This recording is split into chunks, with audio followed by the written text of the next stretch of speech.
In today's news for you, how do you help your teenager transition from childhood to adulthood? Ever thought about a rite of passage?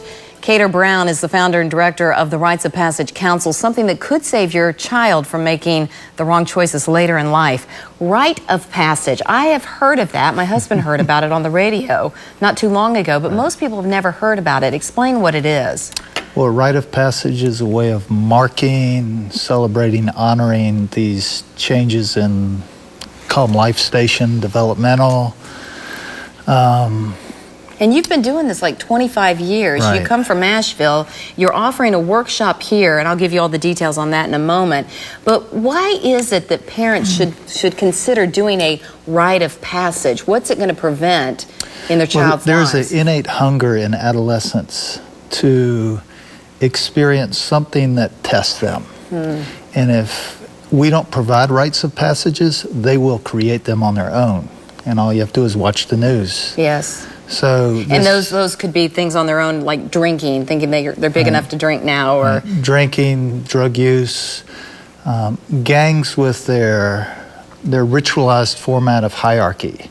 The problem with gangs is they bind the teenager to some group consciousness, where rite of passage is about helping that youth, that young person, find out what their gift is, what their contribution can be to their community. Is this a club they join? Is it a thing they just do with their families, their churches? Is it an organized event that they can just go to, or is it that you're looking for people locally to offer this up for these teenagers in this area? It's something that's offered by adults for young people to mark those transitions from adolescence, from childhood to adulthood. This place where they're betwixt in between. They're not no longer a child, not yet an adult, and to help them be seen. For an adult to say, "This is what I see in you.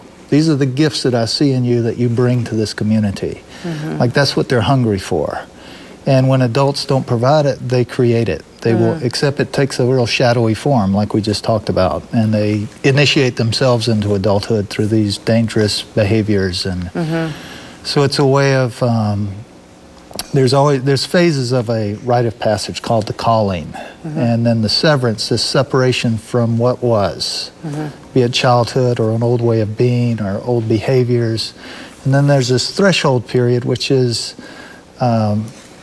a period of aloneness in nature for a certain period of time. Then there's a return, where they come back to sit with elders to share their story. What happened out there? This is all so fascinating, and I've got a hard wrap that you are going to give all this information to our viewers at a seminar that is coming up, the Adolescent Rites of Passage, Safely Crossing the Threshold into Adulthood. It is Friday, February 22nd, 9 a.m. to 4 at DJJ Community Connection Center on Broad River Road. I have put many more details on our website under the big red 10. Kedar, good luck. Thank you so much. Thank you, Dami. And we look forward to having you in town again to do this workshop. Thank you very much. Good job. Thank you.